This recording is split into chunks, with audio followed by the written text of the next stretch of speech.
All right, so let me just make sure that YouTube is receiving that.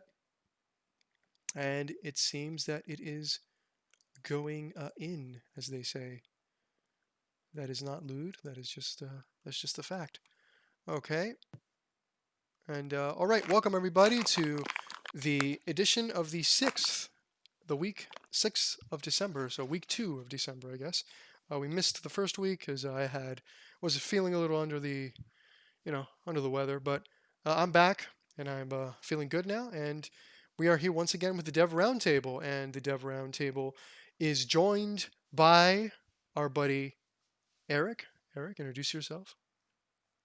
Hello. My name's And Eric. I am an artist and a general musician. I like having fun. all right, he likes having fun. Please save any lewd comments or imagery to his Twitter. Do not place it in the chat or comments of Bring this it video. on. And we are also joined by our master chef, Mr. Gordon. No, Eno. How you doing, Eno? I'm fine, thank you. Hi, I'm Enogames, and I'm currently developing a cooking game with RPG mechanics. Awesome. Okay, so we are once again here going to check out our weekly posts and whatnot.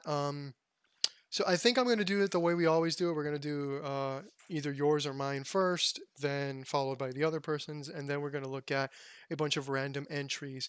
Keep in mind that if you want us to look at your entry, you can join the Discord and post it in the Dev Roundtable section, and we'll look at it. We again look at Screenshot Saturdays, work in progress, pretty much any media that you can give us of anything you have that is a work in progress or about to release or in early access. We've looked at Kickstarters here. We've looked at demos. We've looked at a bunch of stuff. So, don't be shy. Just get in contact with us and we'll see how we can make whatever your form of media that you want us to look at fit. And this week we got a bunch of random entries once again, dragged out by Twitter from the hashtag Screenshot Saturday hashtag. And we're going to be looking at them. But before we get started, I would just like to talk a little bit about what you guys got planned for the holidays. I mean, we're almost at that time of year again, where we can kind of put all the nasty things aside and just have a nice time, COVID permitting. Oops, I said the C word. Yes.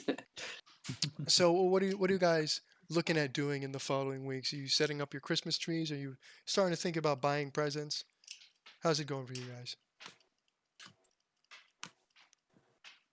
For me, I guess not really much. Like me and my father were never big holiday people. Uh, our holiday thing was pretty much just going to see my grandmom and grandpa, like on my dad's side. But since both of them have passed away, we really don't have much plans other than just staying home and relaxing and not going anywhere near any of the chaos going on right now. All right, Yeah, usually I celebrate with my family, but since I live abroad, so this is unsure if I would be allowed this year to join them, as you could say. I'm still waiting what the situation leaves open. Otherwise, I'm gonna do the same as Eric, staying at home and celebrating myself. Yeah, so I kind of picked this as a distraction topic while I opened up the tweets, and I thought it was cute and clever, but it's kind of been a little bit of a downer. So let's I was feeling all I cute and mean, hey, clever, that's 2020. Yes, that's 2020. and here I thought I was being cute and clever. All right, boys, so let's look at the first entry. We're gonna look at me first this time. Or did we look at me first last time? I don't know. I don't remember. Don't It care. doesn't So matter. Yes. So let's take a look at my tweet. So as I said, this week I worked more on bug fixes and system linking, but I also now have resource generation per day by buildings in game. I also have a system in place that loads combat zones dependent on the area. And here's a first look at the forest. So I'm just going to play it.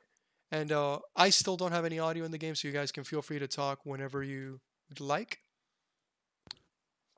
So this is the part where I'm supposed to be quiet, and you guys are supposed to pick up the audio slack because I can't really critique myself.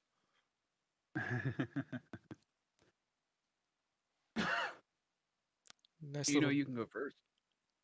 Yes. Okay. I'm going first. Um, Yes, it's a very nice update. I like the idea that you have different different sceneries for your combats.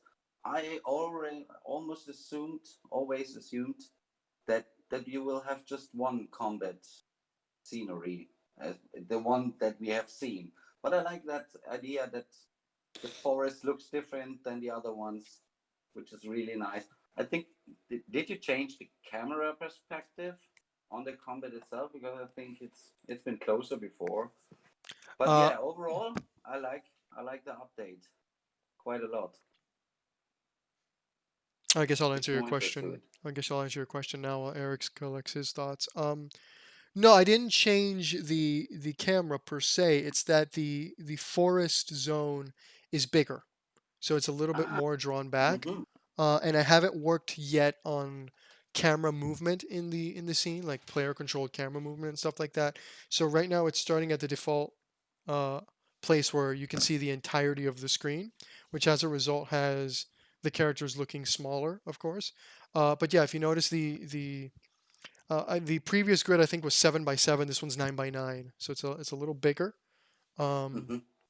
and that's because it's gonna have more stuff in the way. This is kind of a first look. Like if you saw there was a bunch of trees in the middle, there's obviously trees around it and in the background because it's a forest, but there's going to be spaces that are going to be occupied by elements that are in the forest. So like for Mm-hmm. starters, trees and bushes and rocks and stuff like that. But in the future, other things will be there too. So like the rock in the front, you could say. Yes, this is occupying this field, or even maybe two or three of them. I don't know what rock you're talking about. That's a tree. Um, Ah, this is a tree. Oh, yeah, it looks like a rock also. yeah. Okay. If you don't see I'm the little sorry. stumpy there, yeah, yeah, I don't really like that tree. I just have like a little bit of everything there to kind of see what sticks right now. Um, but yeah, the idea is that there's going to be things that are going to be occupying it. So each kind of battle location is a little different. And then down the line, if you have something like a building that's like a defensive building that shows up in combat, like a turret, it would show up, here. So that's kind of the idea and spirit behind it. But there's still a bunch of stuff missing, like moving the camera, transparency, and elements that are in front of the camera. If there's like a tree in between the camera and the player character or enemy character, you should see the enemy character, not the tree. So those things are still a work in progress. This is kind of a first look, so that it's not always the same battle scene. It's supposed to be each area is supposed to have its own buildings, its own battle scene, its own types of encounters, its own things that you can research in it, etc. Great. Really awesome. Take it away, Eric. Yeah, it's just really nice seeing a lot of the different elements kind of at like working together. You get to see the spending of the currency each day. You get a little bit of your currency based on what you're owning, and then also the random battles. It is nice that there's going to be different like battle arenas that'll keep things like from getting too stale, and the idea of like having the actual chess piece be kind of different by having a tree here or like boulders here or something that you have to like work around is pretty interesting. I'm guessing just like a lot of RTS games, you're gonna have like certain characters or not characters, certain yeah, certain character types and stuff will be able to only move in certain types of ways, and you'll have to work around shit. So that's actually pretty cool. I've never been that big into RTS style games, but like the few that I've played, I always liked the element of like having to plan out. Okay, this character can go this far. This character can go this far, but they have to do it in this angle and crap like that. Like a chessboard. But yeah, everything's looking pretty good. Yeah, it's gonna have. It's not exactly characters are faster than others, so they can move more spaces in general per movement action. Other characters can move less. Other characters have different attack ranges, so that's going to come into play. And Other, obstacles are gonna like affect your ability yeah, to attack certain things. exactly. So some Okay. characters can't, have to have line of sight and stuff like that. Uh, other characters can gain cover from behind, which is a special condition which might enable other abilities that you need to be in cover to perform and stuff like that. So yeah, it's going to be very situational and very dependent on your team. I wanted to add another character and enemy here, but I just didn't have the time. There were a couple days where I was still feeling under the weather, so I didn't get as much work in. And I thought this was enough. Like if you introduce resources plus a new arena plus characters, some of it's going to get lost in the shuffle. So just to give this a different spin this week, so each of you, if there's one thing you could ask to improve based off of this video, be it fair or not, that doesn't matter. What things would you like to see improved based off of what you see in the video? Well, I know in my aspect, I think this game needs more anime waifus. It's just lacking On that the waifu that department, touch, I agree. yeah, it's lacking that touch that you just need to have in games these days. I agree. The waifu department is extremely important. Do you have something a little bit more reasonable and constructive? No, not really. Not really. Not really. I just Great. So the like to only see suggestion is my more. really ridiculous one. Awesome. Awesome. Well, I do want to Just put in fix. waifus. There are two things that are glaring to me in this video after I filmed it. The first one being when you select the two buildings, the two columns are little out of sync, so it looks like it's a little higher, and the loading screen in between the selection of combat and combat, it's showing like the Unity empty camera thing rather than showing the loading screen that I had at the beginning of the game. It's not activating, so I Mm, need to fix that so it says loading rather than just see like that weird Unity kind of infinite veil thing. right. Yeah. One thing I will say, I don't know if you have this planned or not, but since we did bring up the whole idea of like line of sight for attacks, Hmm. having it so that line of sight also can affect your ability to even see certain enemies. So if you have Fog of so like War. if enemies are actually hiding behind an object, they're literally invisible until you walk into an area where you can visibly see them, and then they become visible for the rest of the match or something like that. I think that would be cool.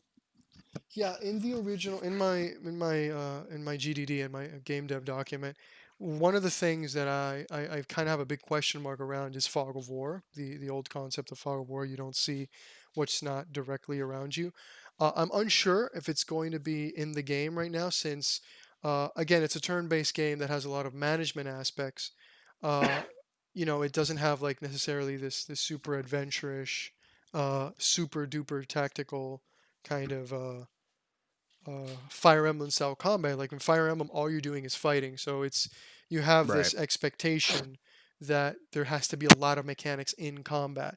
But here, combat it's a core element, but it's not the only element. There's a lot of things around it.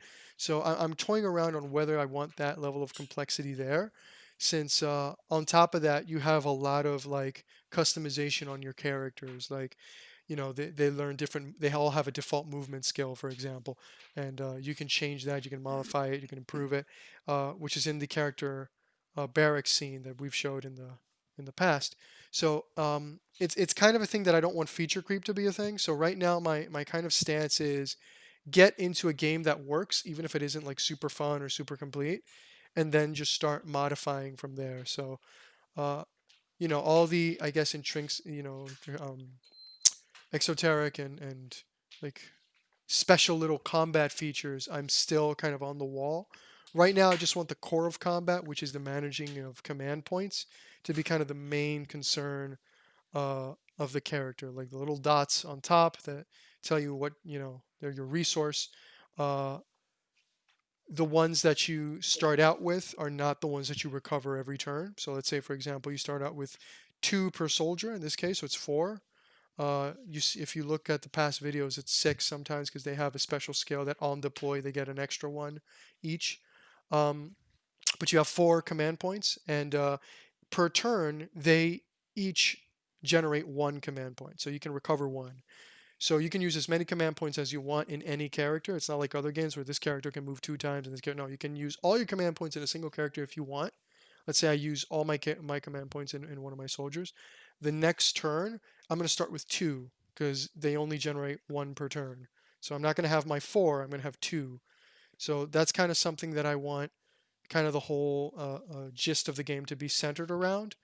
So I'm focusing on that before getting into more like line of sight and stuff like that on a deeper Right. level, and fog of I war and think a stuff like that. cool like middle ground that would actually work really well with your idea of like you only have so many points that you can use, so you can use it 2 on 1 character if you want. I think a cool thing would be having an enemy that this enemy is on the map, but they are not able to be seen. They're like Yeah, a rogue concealed. type Yeah, character, so they can be invisible. You have to either find them or do something to reveal them, because otherwise they can get a sneak attack on you, which will do even more damage. yeah, So that way you have to think, do I spend one of my, action points to find this thing just in case it's, too close or something like that. I don't know, just like a, you know, another small bit of added thing without it going too far, like an actual fog of war. yeah. I like it. I like it. It's definitely something that there are going to be rogue styled characters in the game, and that's definitely one route I could go with it. So I like that. Thank you. Mhm. Anything else before we move on to our boy Eno? No.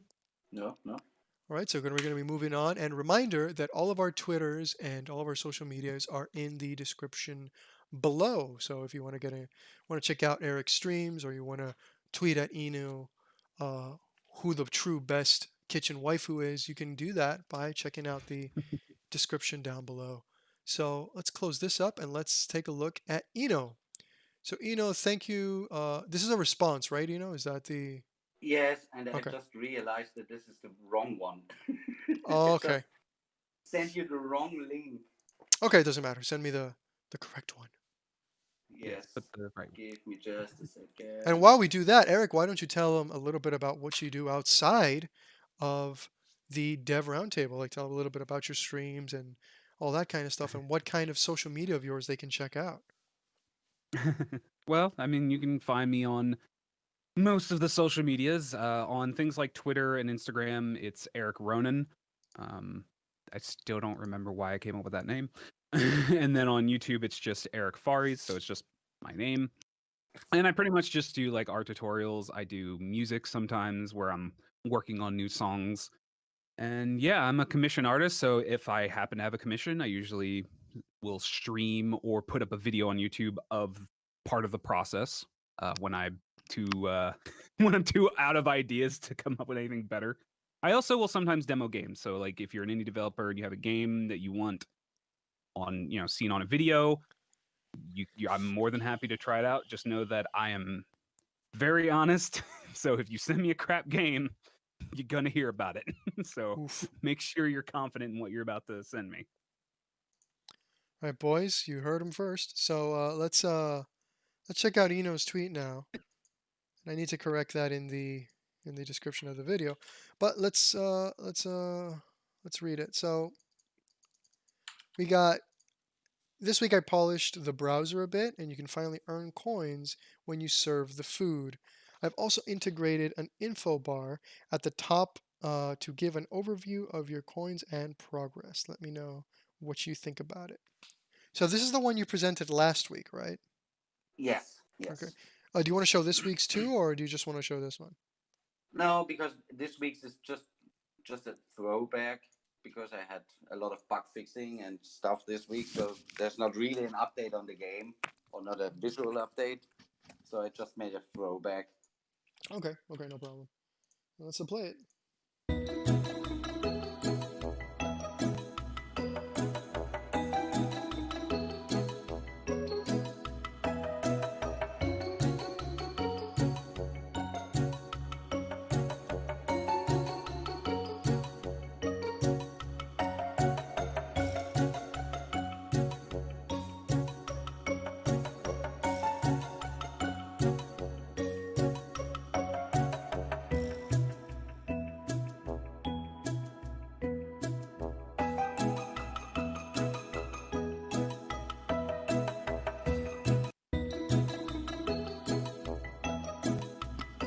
Eric, I'll let you take this one first. I'll mute it in the background. It's already played once.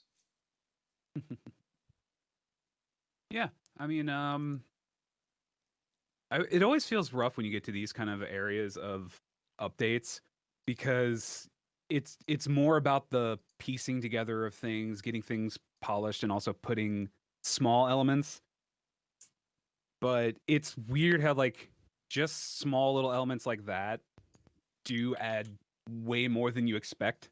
Like, because there's really nothing like flashy or anything. It's just, oh, you served the item. Hey, look, coins shot up in the top, and you can see all your like progress stuff. But it's like, yeah, that's the part of the game that you notice as the gamer.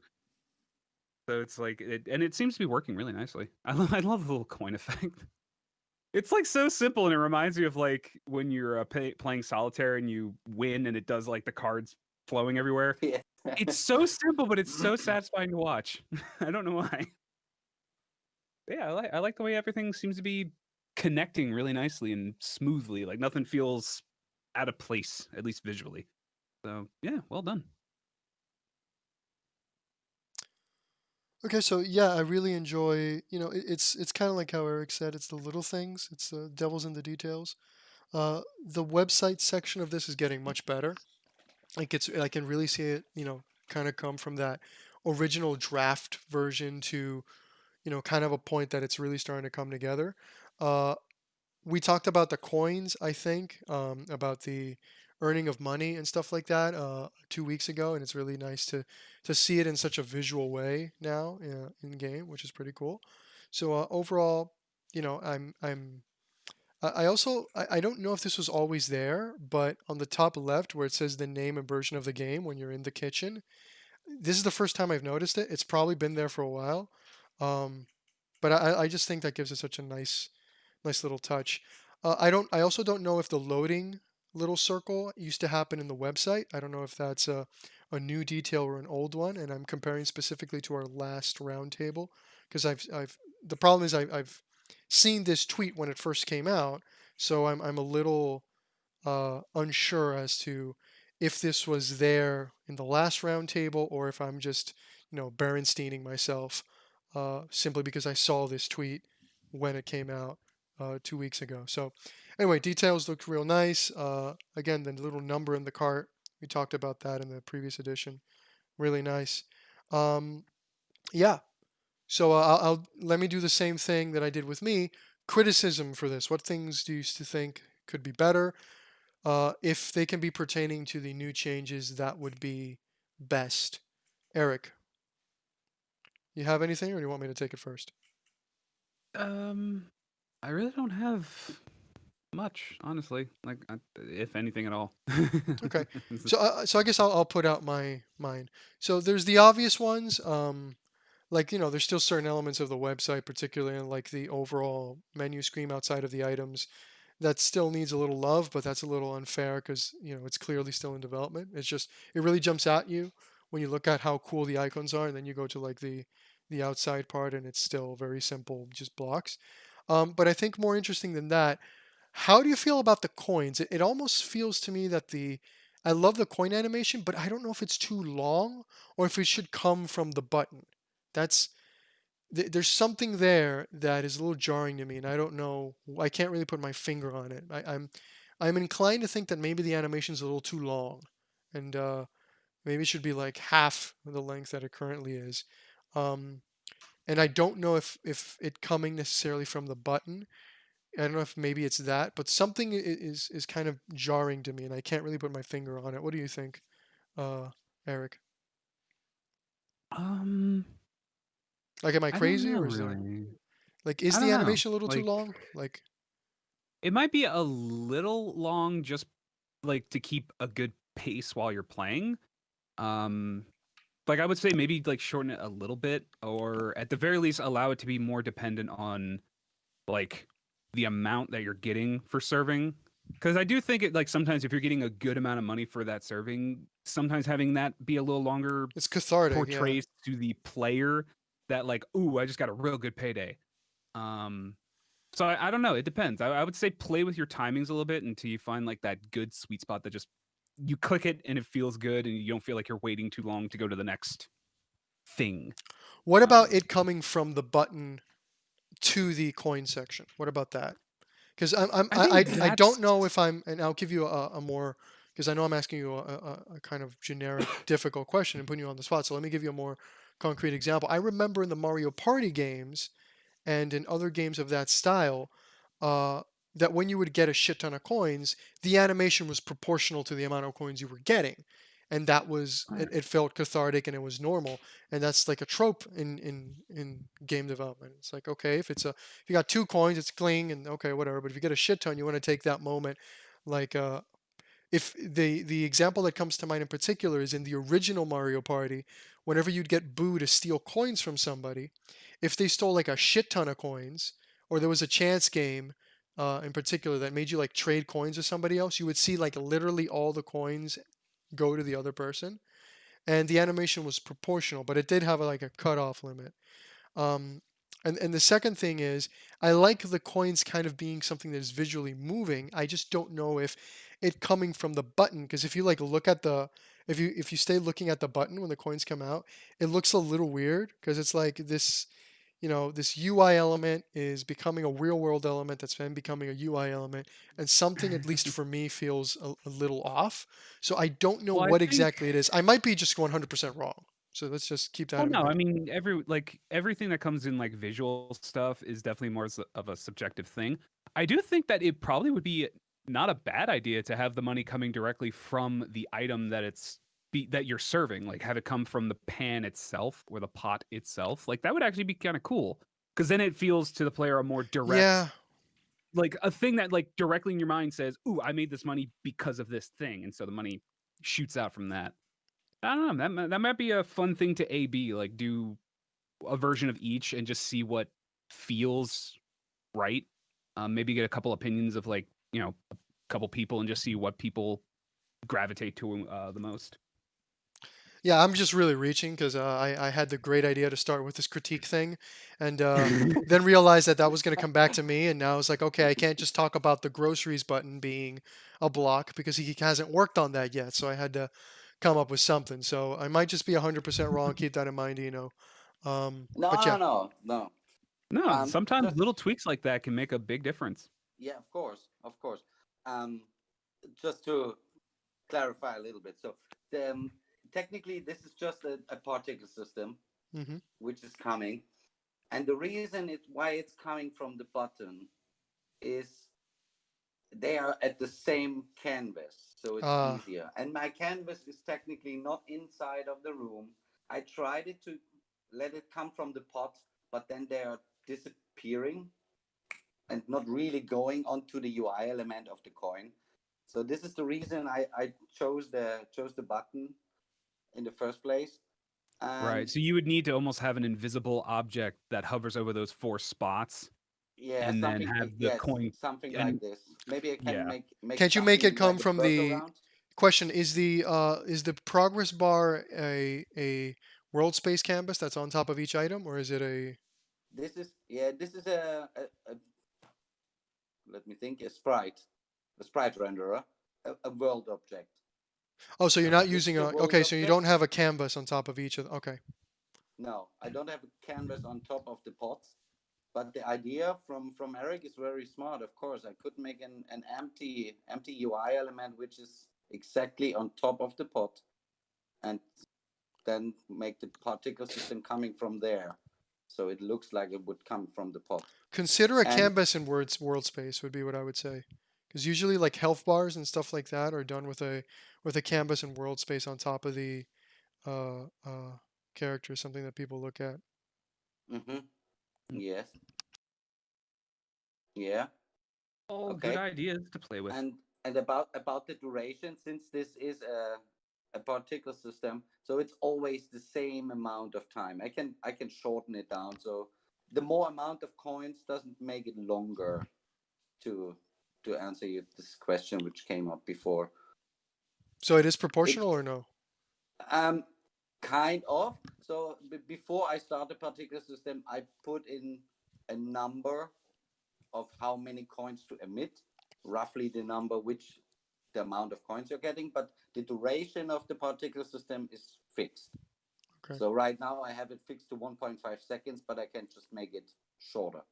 If Another you idea you both, could do is, if you yes. don't want to mess around, sorry to cut you off, something you could do is, which a lot of games do, is when you serve it, the pot can kind of have this little explosion effect, this little like cling, like with money coming out of it effect, and it doesn't go directly into the stuff up top, but up top you kind of get like this little mess of coins animation just on the, like when you with your animation right now when it lands on the coin, just have the landing part so that the player perceives movement up there, and that way you don't necessarily have to have like the line of coins going over there, but you get the same effect. And that way you don't have to worry about the transition in between, because of the canvas and the world space and having a bunch of empty objects there just to use their transforms and stuff like that. I don't know. It's an idea. Yeah. All right. Yeah, all little things to toy with. Yeah. So, yeah. All right. Any additional things to say, or should we move on to our random entries of this week? I think we could start our random entries. All right. So I got a few. A few of them are from last week, and a few of them are from this week. So I'm going to start with the first one, and the first one is all about wildlife. We have Rita Thank you. Wanted Raccoon at wanted_raccoon, and she says, "Here's the video with the construction works. Here the raccoon is collecting tools for developing his camp." So retweet please, ND, a bunch of interesting little hashtags, and I'm going to play a video. Got game audio. Yeah, it has game audio.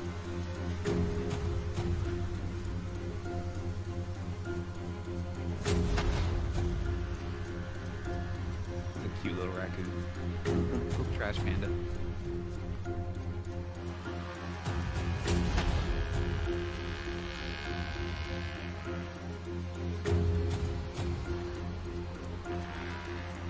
Alright, mine just looks.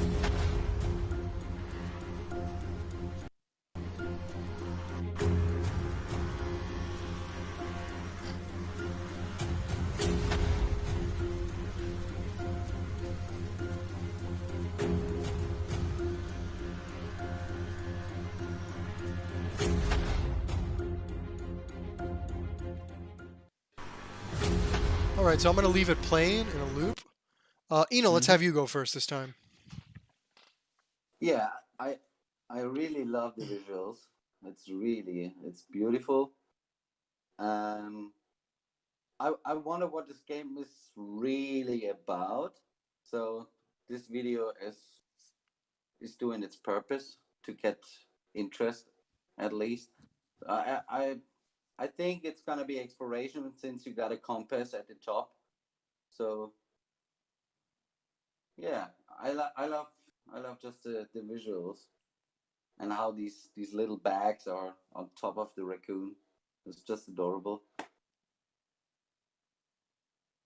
Yes, I would love to see a little bit more action, not just walking around, because obviously he can do something because in the right down corner there's something like a hand, like an inventory little slot. paws. It looks like that these are slots to put things into which you can use, but overall, yeah, it's quite nice. Yep. So I think that based on the music and based on the overall environment of this, I haven't looked at more information about this, but if I look at the tweet itself, here the raccoon is collecting tools for developing his camp. So apparently there's a camp.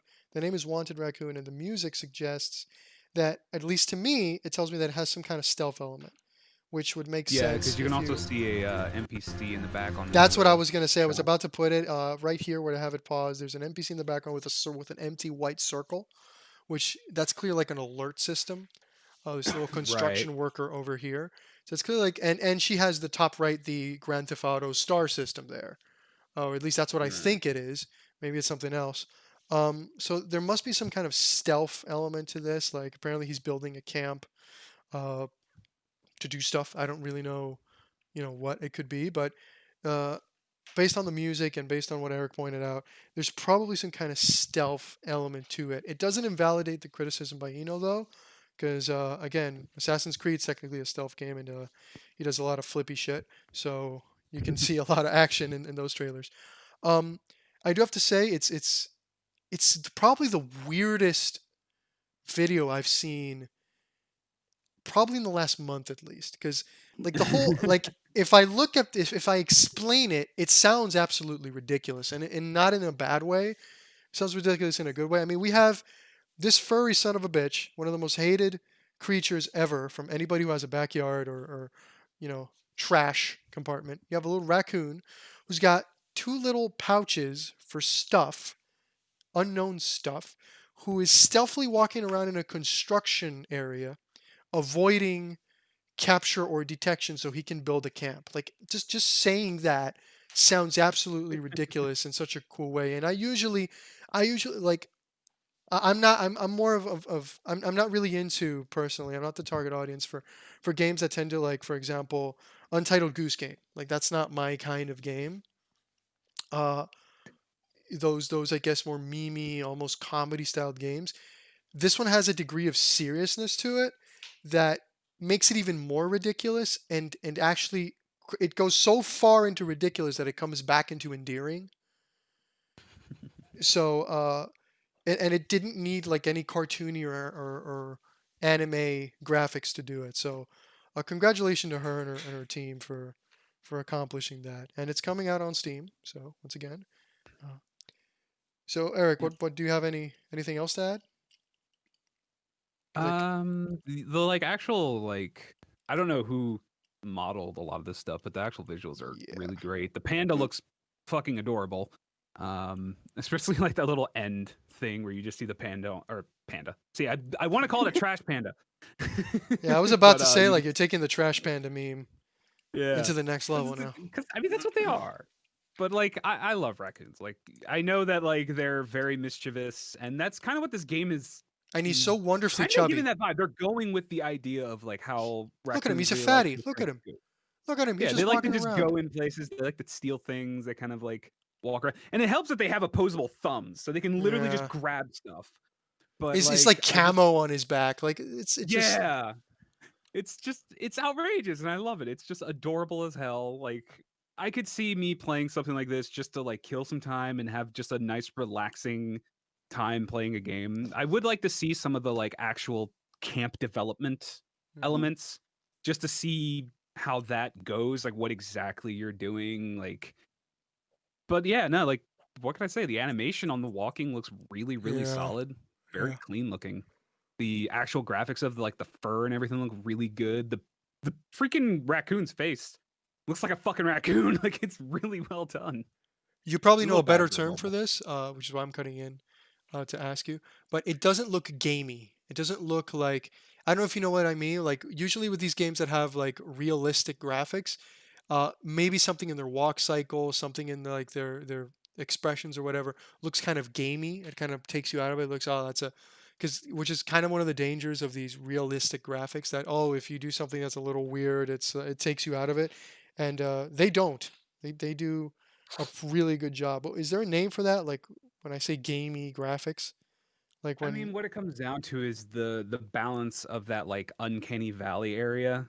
So Mhm. where if you make it realistic, you can't make it like full on realistic. You do have to kind of understand what you're working with. You're not working with a camera in front of real people. There's certain elements in real life that we've gotten really close, but we just can't quite perfectly emulate a lot of the effects with lighting, the way things work.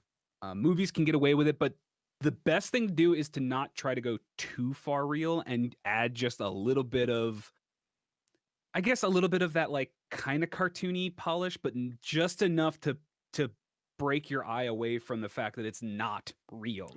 so You know, I know that I'm not looking at a real, you know, yeah, but raccoon it here, doesn't take you out is the interesting thing. but Which, but yeah, it keeps you in the world because everything so do you think they matches. put that Everything cartoony seems right. polish? Do you think they put that cartoony polish in the environment, and that's why it doesn't feel like weird? Yeah, Like I don't know what the word for that is, but it's just when you have like these it's super basically realistic making graphics that you look everything at them and they feel don't look okay.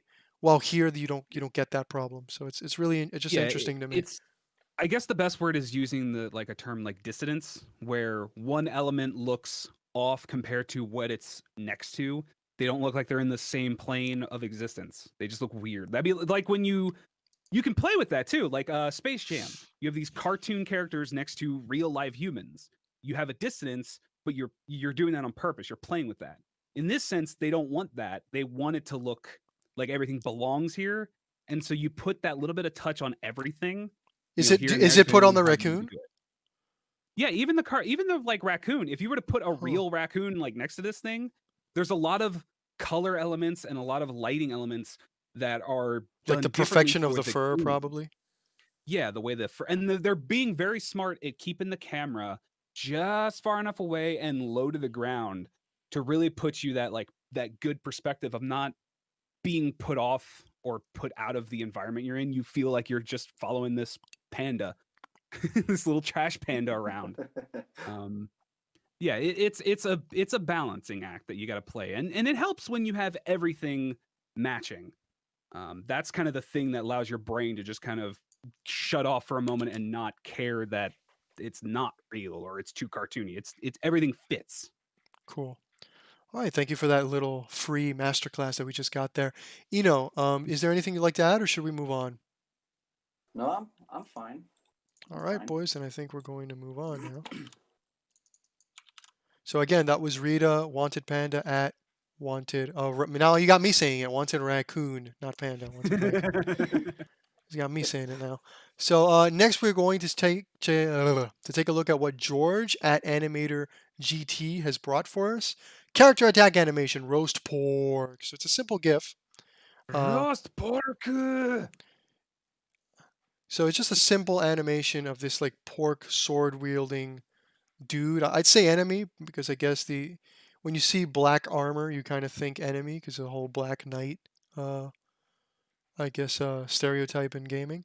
So I'm going to assume it's an enemy mob until further evidence is presented that it's not.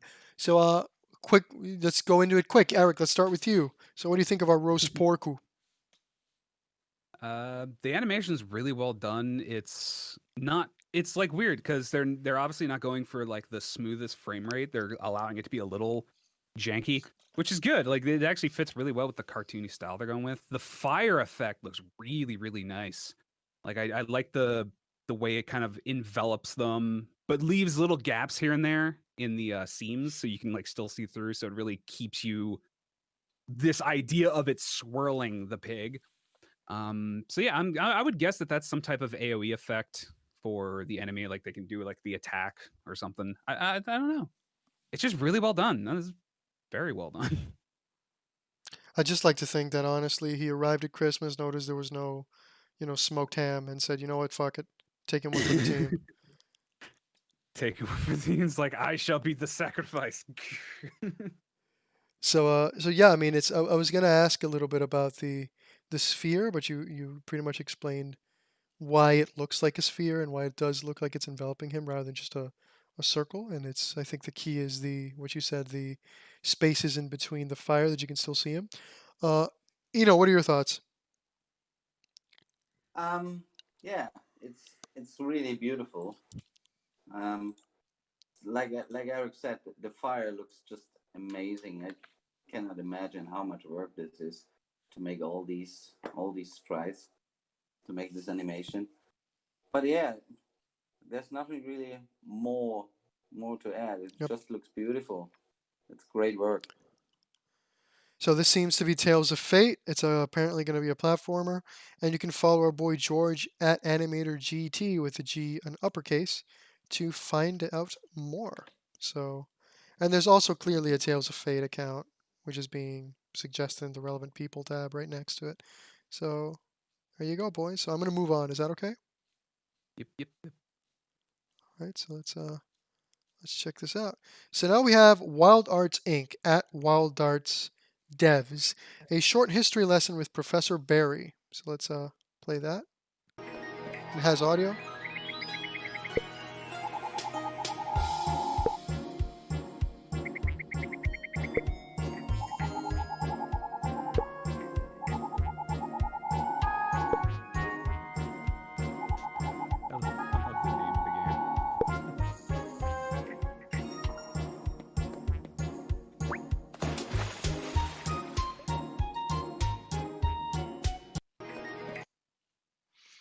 All right, boys, who wants to take it first? I guess I'll go real quick. Go ahead. For starters, I just love that the game's name is Born of Bread. Like it just makes me giggle. Um, I love you. I'm sure you know full well I absolutely adore the graphics. These are absolutely stunning. The like little 2D sprite characters, but then just a fully painted looking 3D environment is very, very satisfying. And I love like when you have NPCs or whatever talking and you see the little speech balloon, but then you hear little noises. It never gets old. The lighting effect is actually really nice on the like the main character. Like it actually has like a shader on it, so it's kind of glinting a little bit. So it's really well done. I wouldn't mind playing this. This looks fun. Awesome. Eno? Yeah. Just have to agree with Eric. I love as well the idea of these cartoon sprites inside of a 3D world, which still has a cartoon shader or something on it. You can see it on the leaves. It still looks like it's drawn, way better than mine. Um, yeah, and like Eric said, it's this cartoony style to have these these funny little sounds instead of actual talking sound. You can read but you still realize that there's been talked to. It's really just a nice game. Looks like fun. So I think you can see the influences of Paper Mario just completely vomited all over this world. I mean, it's really soaking with the influences. Um, Particularly, the one thing that really got me laughing is one of the lines that the uh, professor here says is that history takes time literally, and that's something a lot of people kind of forget about Paper Mario. It was all about these terrible puns that were in the dialogue. So just these groan-inducing puns. So I loved it. I just smile every time I see it. So I really like it. I also think that the kind of the faces and the effects that the character and the raccoon kind of show throughout, like he gets his sparkly eyes, he changes from having like his face all puckered out to his normal smile. Then when he takes damage, he has like a black eye. uh, I think that's because he's under 5 HP. I love the I guess status UI for him when he's done talking and he gets to that water section after he jumps in. You can see on the top left. You can see on the top left the HP for both of the characters, and then the WP/RP, which I'm assuming is some kind of mana, maybe experience. I don't know. I love how that is expressed in this game. So it's it has all the charm of Paper Mario. It also gives it its own spin, which is great. It's really what you all you can really ask for. It's gorgeous, as you guys previously put, and it has the absolutely terrible puns, which are a must in these type of games, and I can really appreciate it. So awesome entry, in my opinion. Boys, got anything else you'd like to add, or should we move on? No, I think we're no. good. All right. So we will now be going to Mr. Nick Zengus. Hey, this guy.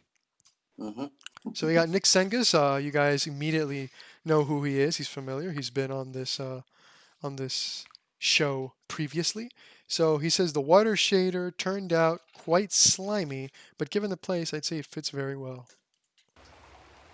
So it's got some audio, but it's just ambient sounds. So feel free to talk Right. over it. I went first last time. When you two go. So I'm gonna go. Sure.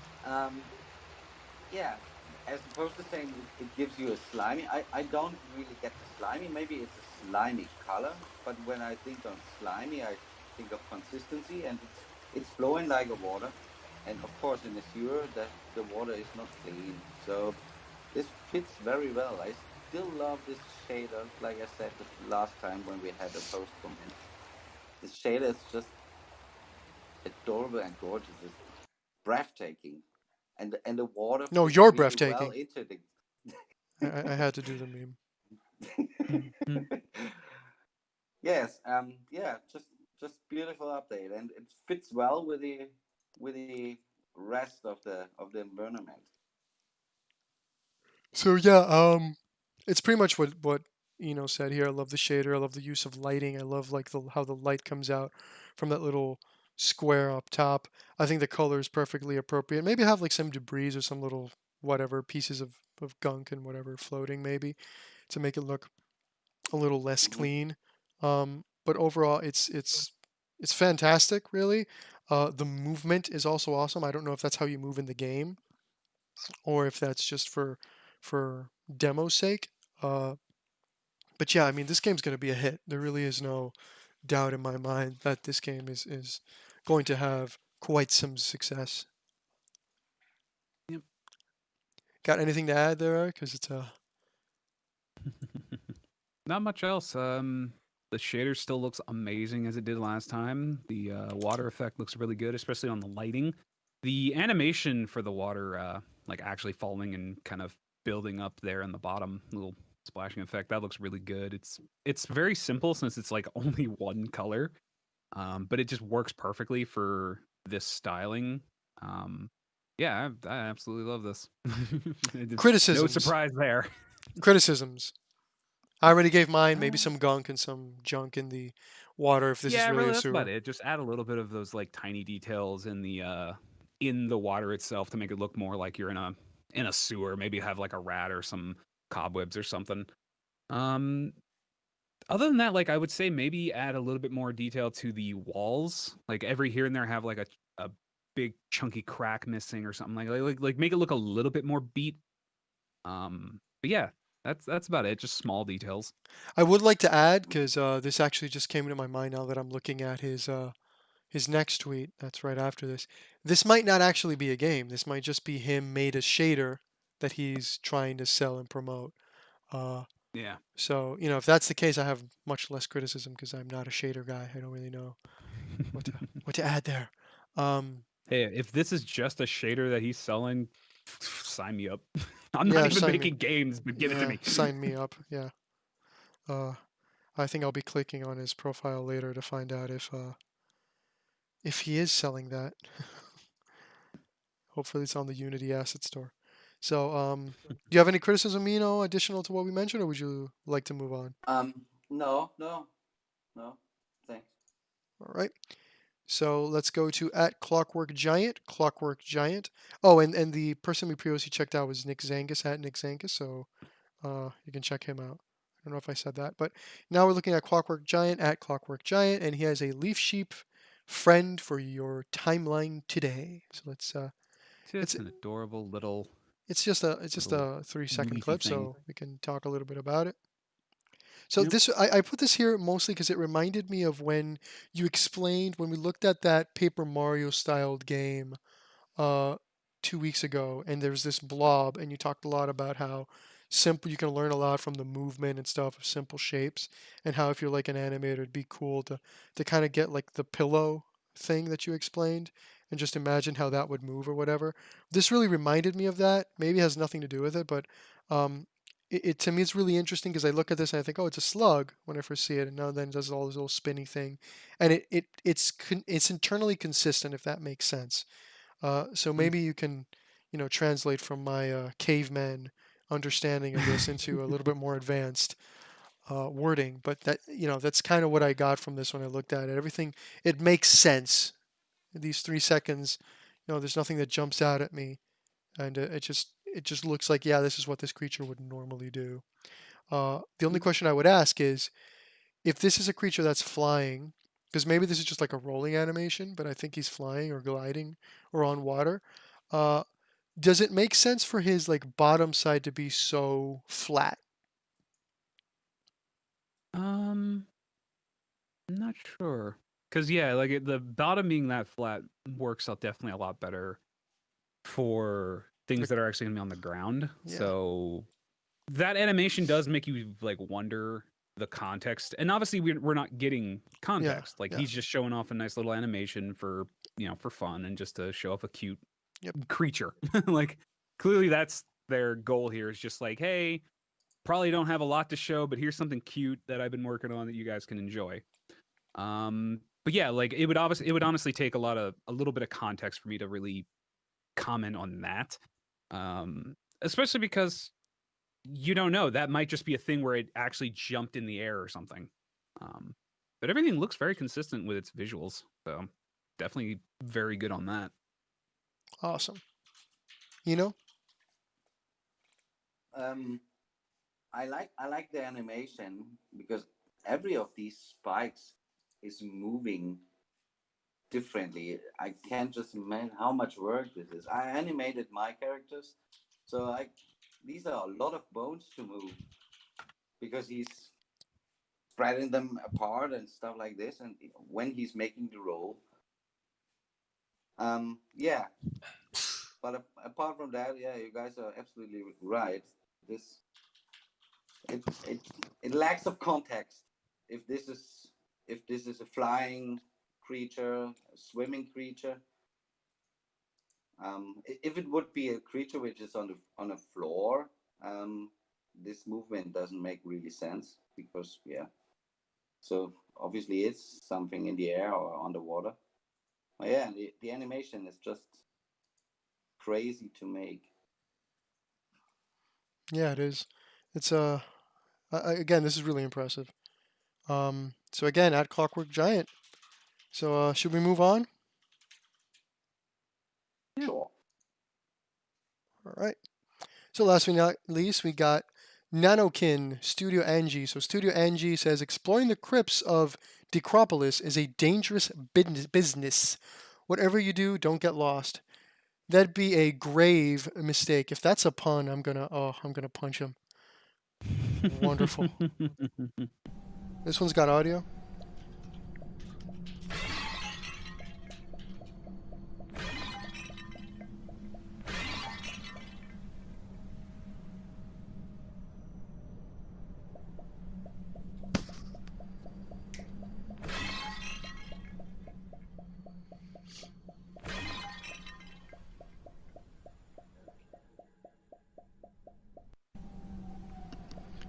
Okay, so it's looping. Yep. Did I take first last time, or should I take it this time? I think did. Yeah, I'll go first then. Let's get the obvious out of the way. 2D sprite, 3D world, love it. Uh, again, we've talked about this before. I don't understand why this has become out of kind of nowhere. It's become so popular lately. Um, I don't understand why, but I can see how. I mean, this is I really love the look of it. It's ridiculous and it just fits perfectly well. It's ridiculous how well this fits. Um, so yeah, I mean, Octopath Traveler. I don't know if they were the one who kind of re-inspired this kind of stuff to happen, but I just love this sprite in the 3D, this cartoon 3D world. It just looks, it's perfect because it fills the need that you have to kind of distinguish points of interest, which in this case are characters, for example. I know where all the NPCs are immediately because they just stick out at me because they have this additional almost layer of color. And again, Eric will translate from caveman to proper uh, artist language when he gets his input. But yeah, I really like it. The animation looks great. It looks fluid. It looks fast. With the way he's destroying kind of the pots.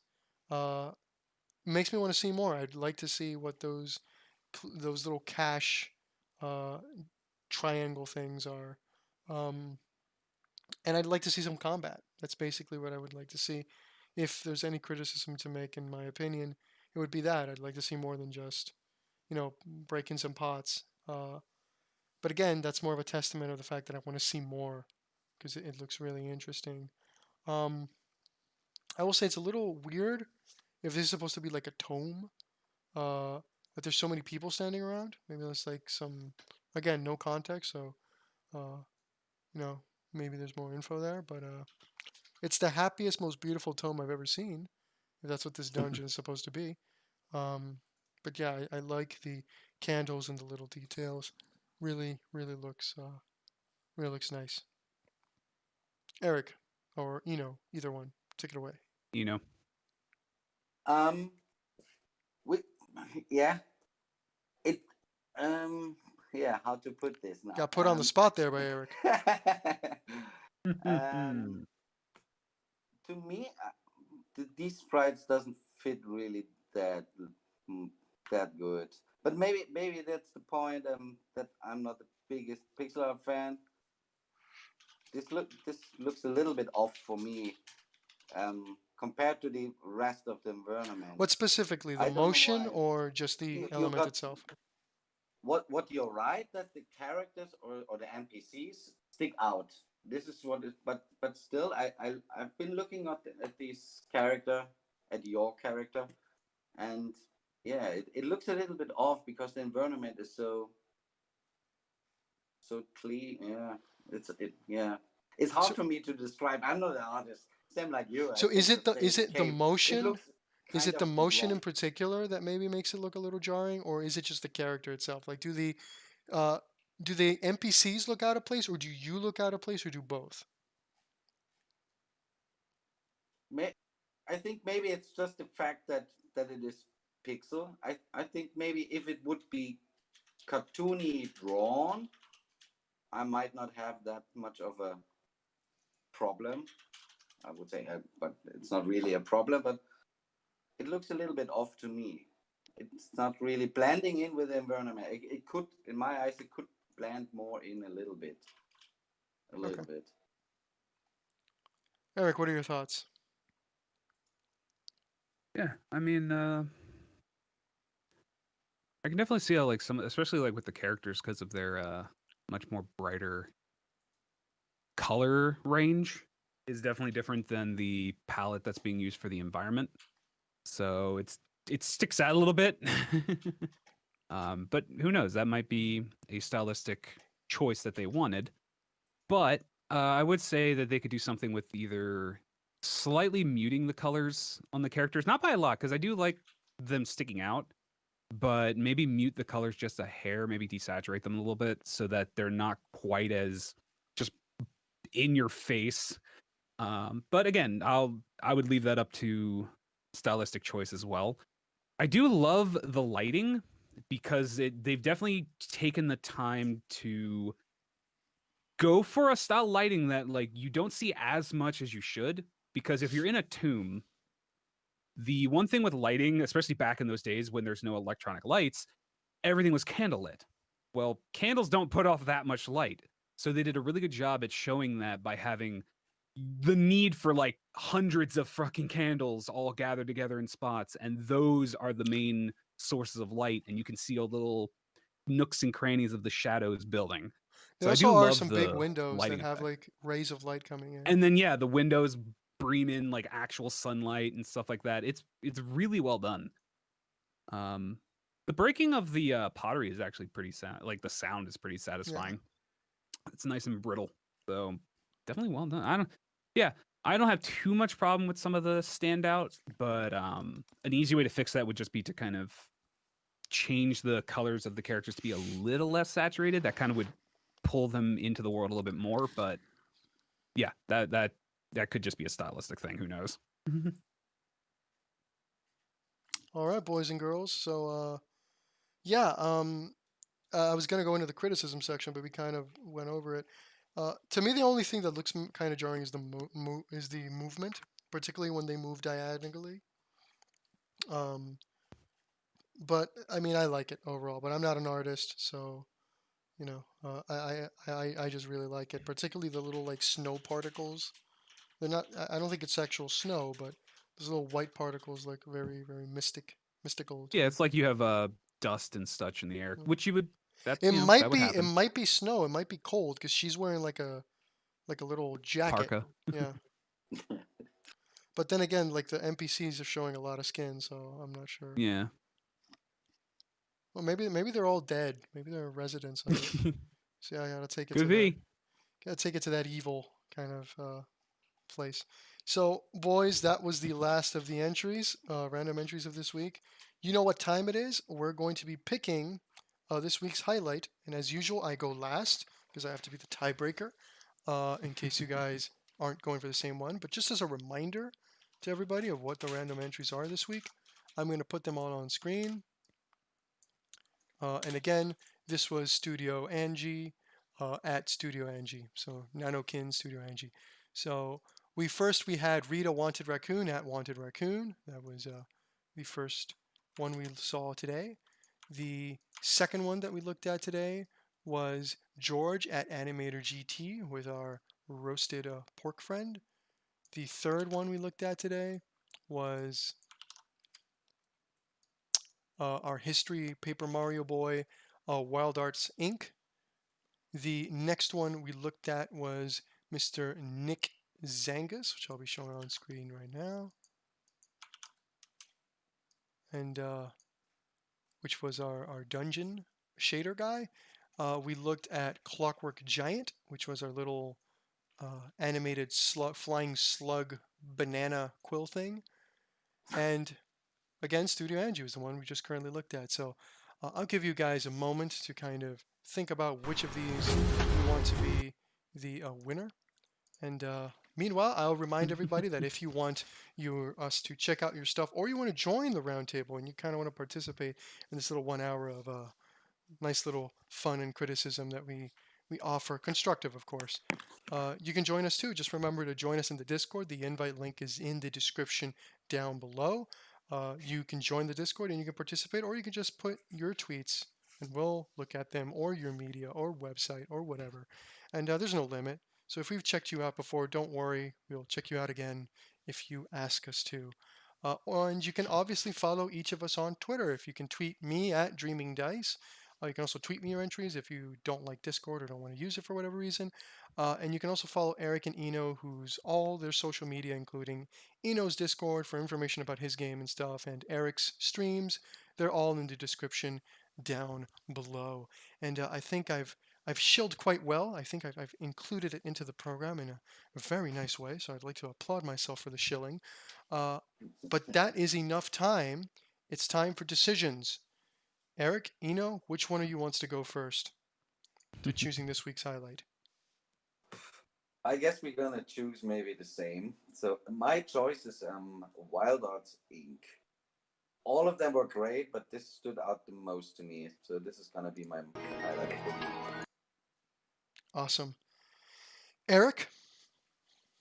I mean, yeah, this is. I think he was spot on. He knew exactly what I was gonna pick. Wild Arcs Inc. That one just visually and honestly, yeah, the visuals alone just sold me immediately when I saw it, and the audio is just very nice and ambient. So, yeah, I'm a sucker for the cartoony stuff and the mix of 2D and 3D. So that one gets as and like you said, all of these were great. Like all of them were fucking great. I almost picked the freaking Trash Panda. It's like that was a close second, but I have to give it up for Wild Arcs. That one just caught my eye the most. I think Eno got a little too excited back there because we could hear him coughing up a storm. Yeah. Got a little too excited on the history. Taking time literally pun. I understand that. So I usually serve as tiebreaker because we can't all pick a different one. This week I would have chosen this exact same game, so it's a unanimous choice for our boys at Wild Art Devs. So congratulations for them to be the highlight of the week. But again, everybody here did a fantastic job. I also was almost choosing Rita Wanted Panda, even if it's a game that I'm not necessarily the target audience for, but it just, as a game that I'm not the target audience for, it piqued my interest, which is all you can really ask as a developer. That is a success in and of itself. But everybody here did a fantastic job. I mean, again, the animation of her slug banana monster was fantastic. Nanokin, I really want to keep an eye on to see what they do in the future, because I'm a sucker for this 2D, 3D aesthetic. They were also very high on my choices list. Our roasted porku, bringing anime into the pork furry world, also did a fantastic job with his animation. So it's also sometimes these are not very fair because some of them are more in-depth videos and show more mechanics and stuff like that. But again, this is just a highlight of the week thing. They're all winners. They're all going to be posted in the description down below, and you should go and like them and let them know that we sent you regardless, because they all look awesome. And that, boys and girls, cats and kittens, is the Dev Roundtable of this week. So let's talk a little bit about what we will be doing in the future. So next week will probably be the last Dev week of the year. We'll probably be back in January after that, because Christmas is the week after, and everybody's got kind of their own things to take care of. Um, but we'll have more information on that next week, because next week we'll definitely be back.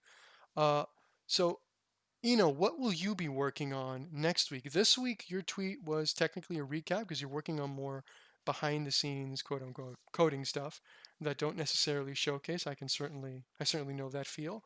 So what will you be working on for next week? Will you have anything to show, or will you still be working on systems and stuff? um, I'm not quite sure how I can progress. Just first I want to finish my refactoring and bug fixing and a little bit polishing and stuff like this. Um, I was going to go next to implement the next door inside of the online shop. You could say this is what my Oh, next plan on the list is. I'm not sure if I can show something of next week. I hope so, but I can't promise. all right. Well, sounds interesting. Yes, maybe we can buy some cooking utensils slash weapons. That'll be Something like this. that'll be interesting. What about you, Eric? What are you doing this week? Are you streaming any new commissions? No, not really, because I don't really have any current commissions. So I've just been kind of working on new guitar tones and stuff. Just been messing around with things like that because I want to get back to writing some music again. Maybe get a new album sometime soon. But yeah, Do you mostly put just it working like on on music. Bandcamp and stuff, or do you like how does that work? Once it's like ready to release, yeah, I would put it on like Bandcamp, maybe Spotify. I don't know. Do you But release like singles and then compile it into an album, or do you first finish the album and then release each individual? How does that? I'm just curious. I don't really know how that process really works. usually once you have an album kind of That's when you do mostly it. done, you usually pick one or two songs that are like the ones you want to showcase as Gotcha. the single, which is like, hey, this is what you can look forward to in the album, and then that's usually that tries to draw in the crowd. But it all depends on how the band goes, because our practice space Yep. has been being created for the last like month and a half, so we haven't really been able to practice. So I've just been writing on my own. But yeah, follow me on Twitter because I'll randomly post any new ideas there. There you go, boys and girls. And I think I'll be working. I kind of have a mix right now where I'm trying to put both content, aka adding things like enemies and new buildings and stuff like that, as well as working on systems. So for next week, I would like to have a new character and a new enemy in the game, and I'd like to have a couple more buildings. And at the same time, I would like to work a little bit more on the final empty tab we have, because we're missing a couple systems, as I've mentioned, but we do have an empty tab, which is the garrison side uh, of things whenever you go into a location. So we've seen kind of the encounter side, how that works with enemies invading. We've seen the buildings section where you build, but the left side is still uh, empty. And I would like to show a little bit of how that works in the future, but I'm still not sure um, what system in particular I want to get done this week. That's kind of my plan Sunday evening. Let's see what happens tomorrow morning. So, Yes. yeah, things change very rapidly when you start working and Mm-hmm. realize that there are broken things that need fixing. And that's all. That's pretty much it for this edition of the Dev Roundtable. As I said, you can check the description down below. You can check out all our stuff. Follow all the Twitters, join all the Discords, do all of the things. Likes and subscriptions and sharing and stuff are welcome here. And again, thank you all for joining. Once again, this was Eric and Eno, and myself, Dreaming Dice, and we'll see you next week. Say goodbye, boys. Bye. Later. Awesome. All right,